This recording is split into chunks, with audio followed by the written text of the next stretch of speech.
দানের শীষ। বাংলাদেশের মার্কা কি? গণতন্ত্রের মার্কা কি? জনগণের মার্কা কি? উন্নয়নের মার্কা কি?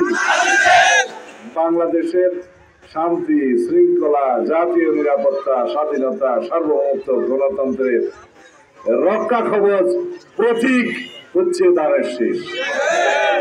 সুতরাং আমরা এই বাংলাদেশে যতবারই গণতন্ত্র বিলুপ্ত করে দিয়েছিল ফ্যাসিবাদী গোষ্ঠী, ততবারই বিএনপি এই দানের শীষ বাংলাদেশকে রক্ষা করেছে, বাংলাদেশের গণতন্ত্রকে রক্ষা করেছে, উদ্ধার করেছে। ভবিষ্যতে ইনশাআল্লাহ আমরা সারা বাংলাদেশের মানুষকে নিয়ে এই দেশের স্বাধীনতা, সার্বভৌমত্ব, গণতন্ত্রকে রক্ষা করব। আপনারা সবাই আমাদের নেত্রী, এই দেশের মানুষের ভাগ্যের এবং এই দেশের ভবিষ্যতের সমস্ত কিছুর পরিকল্পনা উন্নয়নের এই মহান নেতা জনাব তারেক রহমানের জন্য আপনারা দোয়া করবেন।